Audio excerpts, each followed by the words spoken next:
The silence in Clara's studio wasn't peaceful. It was a suffocating void, a tangible entity that pressed in on her day after monotonous day. For years, her grand piano, a magnificent Steinway inherited from her fiercely passionate grandmother, had stood more as an elegant, dust-covered monument to past ambitions than an instrument of current, vibrant creation.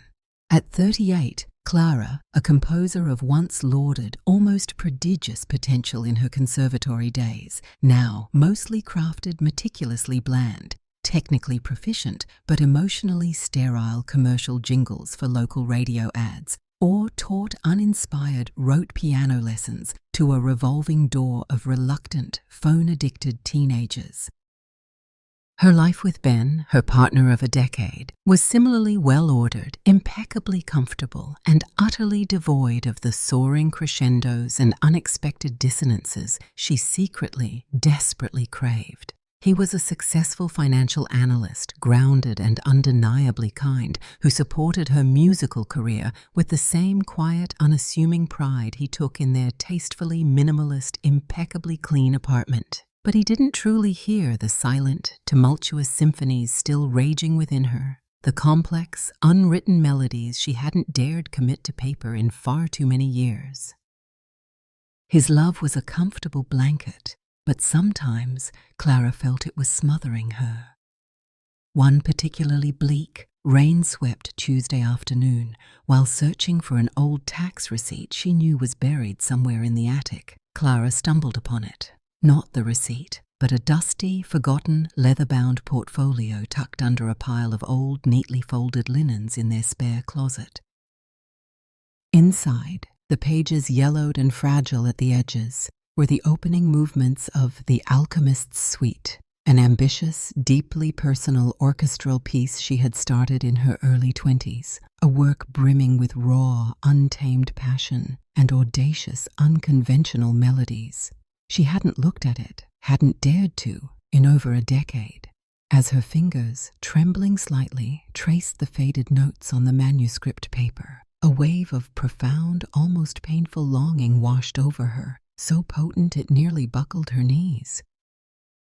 This wild, untamed music, was who she had been, who she had once yearned to be, before life's relentless practicalities and a creeping, insidious fear of failure had slowly, almost imperceptibly, muted her artistic voice, note by painful note.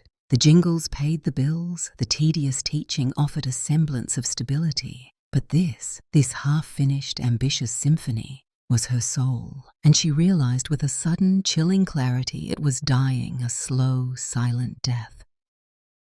That moment of confronting a long-abandoned dream, a forgotten part of your truest self, can be incredibly powerful, almost like meeting a ghost of your younger, perhaps braver, more authentic self, can't it? It's like discovering a hidden locked room in a house you thought you knew intimately, a room filled with both treasure and regret. Have you ever rediscovered a long-lost passion or an unfinished project that made you fundamentally question the path you're currently on? What did that profound moment of rediscovery feel like? And did it spark a desire, however small or initially terrifying, for significant, life-altering change? Share your own experiences of these pivotal awakenings in the comments below. These vulnerable moments are so vital to our collective human journey.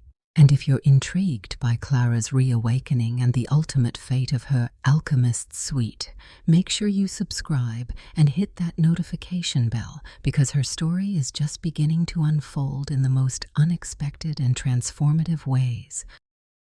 The re-emergence of the Alchemist's Suite acted as a jarring, dissonant chord in the otherwise predictable, if slightly monotonous harmony of Clara's well-ordered life. It haunted her waking hours, the phantom melodies weaving insistently through her mundane routines, a constant aching reminder of the vibrant artist she had once been. A few weeks later, almost on a whim, fueled by a restless desperation she couldn't quite articulate even to herself, she saw a small, discreet advertisement online for a prestigious, highly selective, intensive summer workshop for contemporary composers, led by the enigmatic and brilliant conductor Marcus Thorne. Thorne was a legend in the classical music world, known for his passionate, electrifying interpretations of both classic and new works, and for his fierce, unwavering advocacy for new, challenging, and often unconventional music. The application deadline, she noted with a jolt, was in a mere 2 days. Clara mentioned it tentatively to Ben that evening, phrasing it as a professional development course to refresh some skills. He'd nodded absently from behind his laptop, deeply engrossed in a complex market analysis report. Good idea, Claire. Always good to keep your skills sharp for the jingle business. Stay competitive. His casual, almost dismissive reduction of her profound art to the jingle business, a phrase he used often without any hint of malice, stung more sharply than usual that day, a fresh twist of the knife in an old wound. With a surge of reckless energy that felt both terrifying and wonderfully exhilarating, Clara retrieved the alchemist's suite from the attic. She worked with a feverish, almost manic intensity she hadn't felt in years, polishing the existing movements, her heart pounding with a mixture of fear and a fragile, resurgent hope. She submitted her application and the score just hours before the deadline, not truly expecting anything to come of it. It was just a gesture, she told herself, a tiny act of defiance against the encroaching, suffocating silence that had become her life. To her utter, unmitigated astonishment, she was accepted. The email arrived on a mundane Monday morning, and the words, "We are pleased to offer you a place," seemed to leap off the screen, shimmering with an impossible light. The news sent a jolt of pure, unadulterated adrenaline through her system, mixed with a significant, almost paralyzing dose of panic. Ben was genuinely surprised when she told him, even a little impressed in his own reserved, understated way. "Well, that's quite something, Claire. Marcus Thorne, you said—" "He's a bit intense, isn't he, from what I've read, but very prestigious. Good for your resume, I suppose, even for jingles." He still didn't ask to hear the music that had earned her a coveted spot in such an elite workshop. He didn't seem to grasp the magnitude of it for her. The workshop was held at a secluded, idyllic artist's retreat, nestled in a remote mountain valley, a place that hummed with palpable creative energy and the quiet intensity of focused work. Clara, surrounded by a dozen other serious, incredibly talented composers from around the world, felt both completely out of her depth and strangely, exhilaratingly alive, as if she had finally come home to a part of herself she had long thought lost. Marcus Thorne was even more formidable, more charismatic, in person. Tall and lean, with a wild mane of dark, silver-streaked hair, perpetually paint-stained fingers, he was also a gifted amateur painter, she learned, and piercing, intelligent dark eyes that seemed to miss nothing, to see straight through pretense and into the very core of one's artistic soul. He didn't coddle his students, he challenged them, pushed them, prodded them, demanding their absolute best, their most authentic, unvarnished voice. "Don't write what you think we want to hear, what you think is acceptable or marketable," he thundered during their first intense group session, his voice resonating with passion through the sun-drenched, high-ceilinged studio. "Don't write safe, polite, beige music that will fade into the generic background of our already too noisy world. Write the music that burns in your soul, the music only you can write, the music that terrifies you a little. Show us your scars, your triumphs, your deepest, most terrifying, most unspoken truths. That's where real art lies. That's the only music worth creating." Clara struggled mightily in those initial days. The deeply ingrained commercial habits of the past decade, the instinct to please, to be palatable, were incredibly hard to break. Her initial compositional exercises for the workshop felt constrained, technically proficient perhaps, but emotionally hollow, devoid of risk. Marcus's critiques were incisive, often brutally honest, but always frustratingly, undeniably accurate. He saw through her carefully constructed defenses, her polished facade of quiet competence, to the frightened, stifled artist within.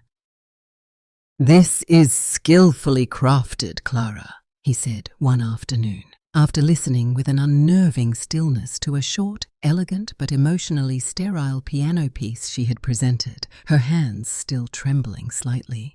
"Impeccable technique, but where are you in it?" "I hear the notes, Clara, but I don't hear your heart. It's like a beautifully designed, perfectly constructed birdcage with no bird inside, just the echo of a song that once was." His words, though undeniably harsh, struck a deep, resonant chord within her. That evening, instead of trying to write something impressive or clever for the next day's critique, Clara returned to the dusty manuscript of The Alchemist's Suite. She spread the pages out on the small desk in her rustic cabin and simply let the old melodies, the raw, untamed emotions she had poured into it as a passionate young woman, wash over her. And then, with a trembling hand but a newly resolute heart, she began to compose again, not for an imaginary audience or a critical panel of judges, but solely for herself, for the silenced, yearning bird within her own ribcage. The music that emerged that night and in the days that followed was different. Darker, perhaps, more complex, certainly more dissonant in places, yet imbued with a fragile, defiant, and ultimately soaring hope. Her interactions with Marcus during the remainder of Ananeo Meno workshop were intense, focused almost entirely on the music itself, yet an undeniable, powerful undercurrent of something more personal, more intimate, flowed between them. He saw her talent, the extraordinary depth of her musical soul that she had kept hidden, even from herself, for so long. He didn't flirt, didn't offer easy, superficial praise, but his focused, unwavering attention, his insightful, probing questions about her work, about her intentions, made her feel seen, truly understood. In a way Ben, for all his kindness and steady affection, never had, perhaps never could. Marcus Thorne spoke the intricate, nuanced language of her deepest self, the universal language of music, of passion, of unfulfilled, aching longing. One afternoon, he found her sitting alone by a rushing mountain stream that ran through the retreat grounds, her manuscript papers scattered around her by a sudden gust of wind, a look of deep, almost despairing frustration on her face. "The second movement is fighting me, Marcus," she confessed without preamble, not even looking up as he approached. "It needs to soar, to break free from the darkness of the first movement, but it's just grounded." Heavy, muted. Marcus sat beside her on a smooth, moss-covered rock, not looking at her music, but out at the distant, cloud-wreathed, majestic mountain peaks. "Sometimes, Clara," he said softly, his voice a low counterpoint to the stream's murmur, "to truly soar, you first have to fully acknowledge, to embrace, even, the true weight that's holding you down." "What is it you're truly afraid to let go of, Eleanor? Or perhaps, what are you truly afraid to finally, fully embrace?" His question, so perceptive, so direct, wasn't just about the music, and they both knew it in that charged, silent moment. He wasn't just her instructor. He was becoming a mirror reflecting her own hidden truths. The breakthrough, when it came a few days later, was not a gentle dawning, but a seismic shift. Clara, wrestling with a particularly complex and emotionally pivotal transition in her suite, a bridge between despair and a fragile, nascent hope, suddenly saw with blinding clarity how her own life, her own suppressed desires and deep-seated fears mirrored the music's desperate struggle for resolution and release. She began to pour her own unvarnished emotional truth into the notes, her profound grief for her lost, unlived years, her simmering anger at her own decades of complacency and fear, her burgeoning, terrifying, yet undeniably exhilarating hope for a different, more authentic future. The music became raw, powerful, unflinchingly honest, a true reflection of her soul's tumultuous journey. When she played the nearly completed second movement for Marcus in a private one-on-one session, her fingers surprisingly steady on the piano keys, he listened in an unbroken, profound silence, his eyes closed, his expression completely unreadable. When she finished, her hands trembling now from the emotional exertion, the silence in the sun-drenched studio was absolute, so deep she could hear her own heart pounding. Then he slowly opened his eyes, and they were shining with an intensity, a raw emotion that took her breath away. "That, Clara," he said, his voice thick, almost hoarse with feeling, "is the music you were born to write. That is your truth. Don't you ever silence it again." In that powerful, transformative moment, something shifted irrevocably, fundamentally within Clara. It wasn't just about finishing a symphony anymore. It was about reclaiming her life, her voice, her very soul. Marcus's profound challenge to Clara, "What is it you're truly afraid to let go of or to embrace?" is such a pivotal question, one many of us face when we're standing on the precipice of significant change or a much-needed creative breakthrough. Fear, in its many guises, can be such a powerful, insidious inhibitor of growth and authenticity. What fears have you had to personally confront, to pursue your own passions, to make a significant change in your life's direction, or to simply speak your truth? And how did you find the inner courage and external support to move through them? Your stories of overcoming fear and embracing authenticity are incredibly empowering and inspiring, so please share them in the comments below. And if you're captivated by Clara's artistic and personal resurrection and the powerful connection she's forming with Marcus, a thumbs up would be a wonderful way to show your support and appreciation. Returning home after the intensive 3-week workshop felt like stepping into a different dimension, a world rendered in muted tones compared to the vibrant, challenging, and deeply affirming environment of the retreat.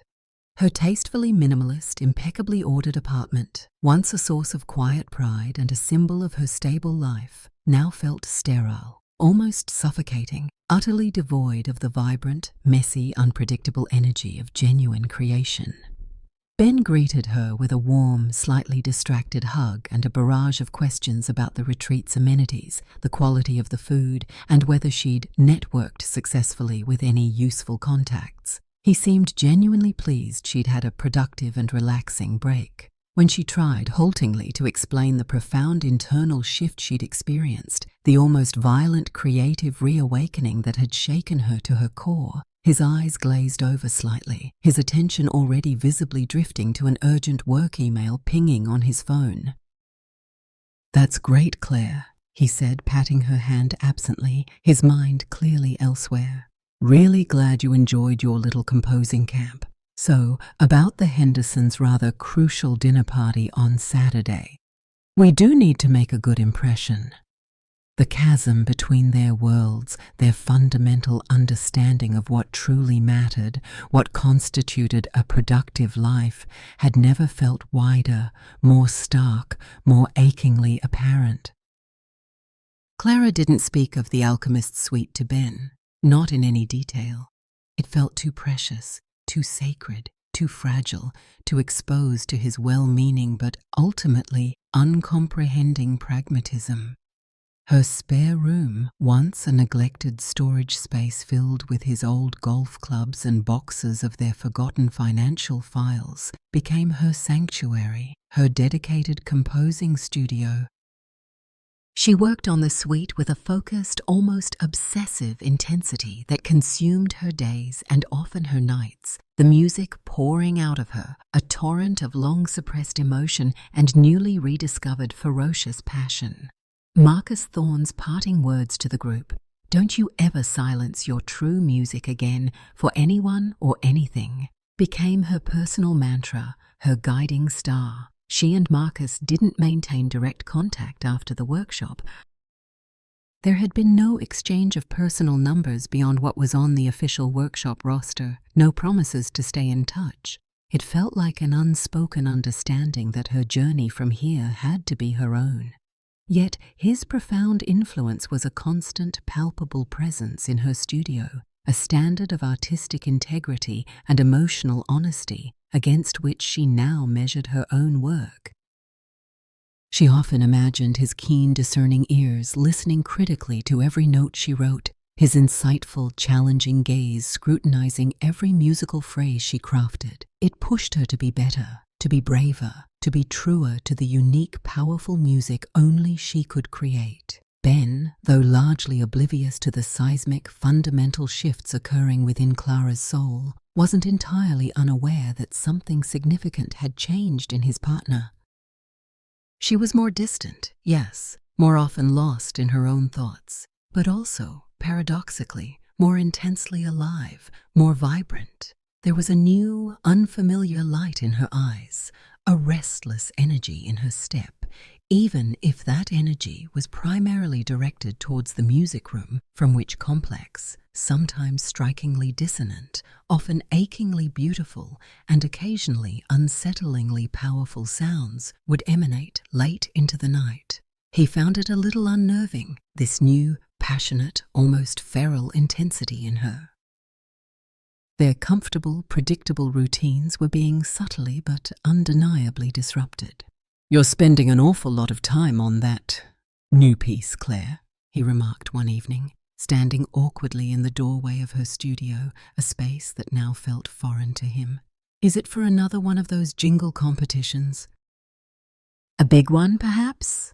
Clara looked up from her manuscript paper, her eyes shining with a passion he hadn't seen in her for over a decade, if ever.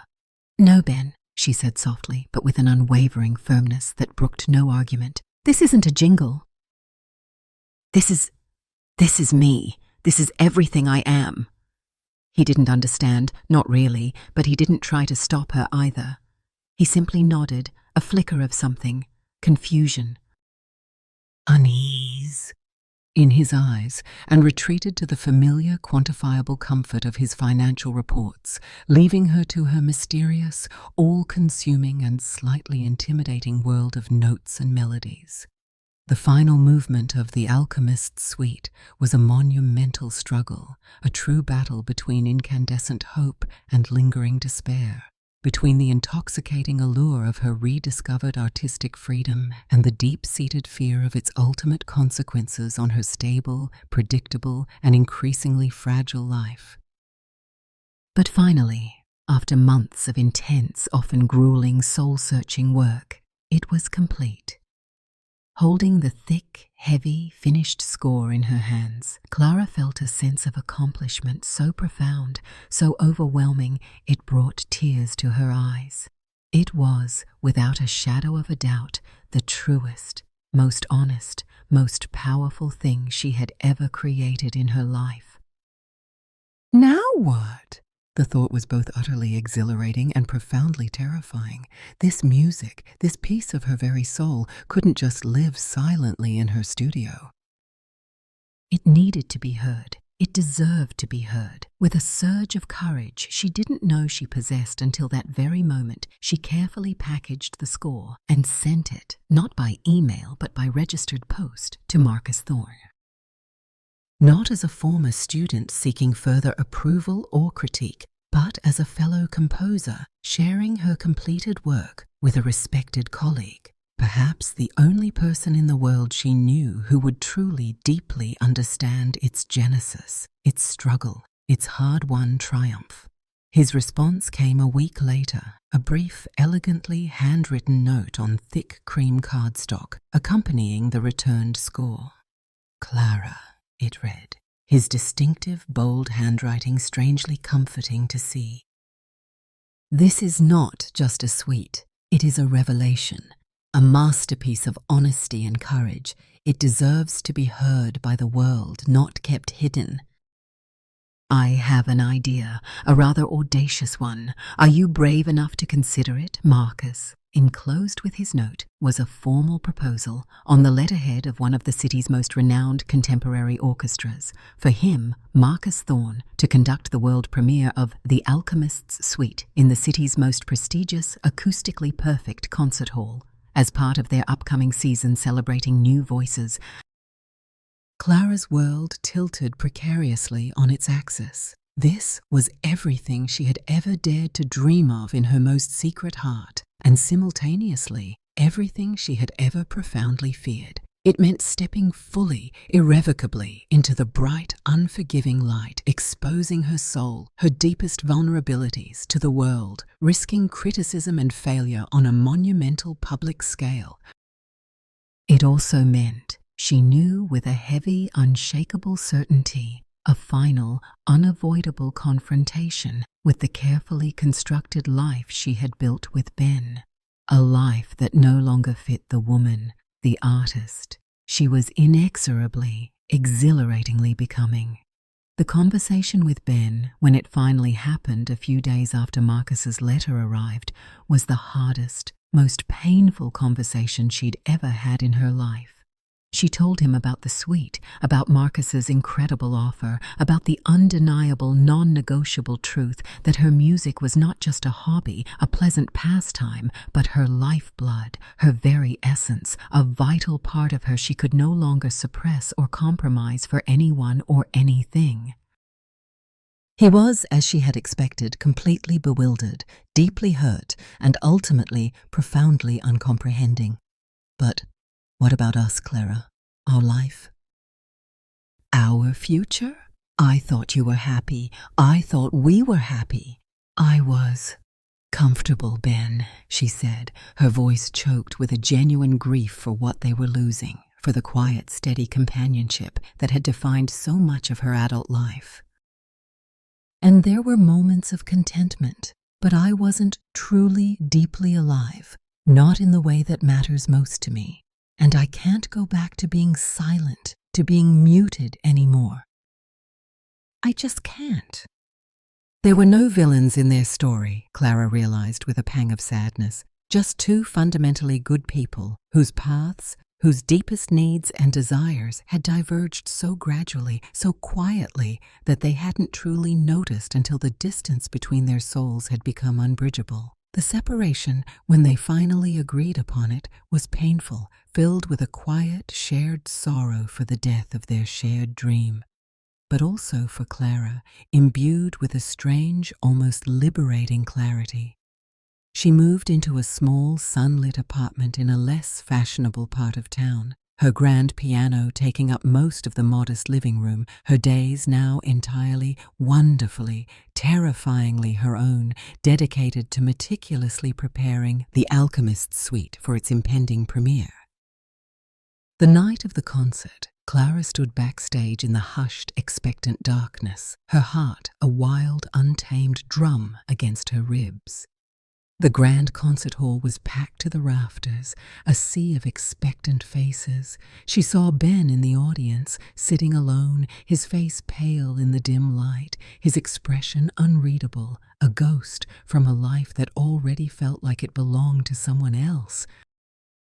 Then Marcus Thorne, a commanding, electrifying presence, stepped onto the podium, acknowledged the orchestra, and raised his baton. And then the first notes of her suite, notes born of long years of silence and profound longing, of deep-seated despair and a fiercely defiant hope, filled the vast, acoustically perfect space. Clara closed her eyes, listening not just as the composer, but as a woman, finally, fully, courageously stepping into her own hard-won truth.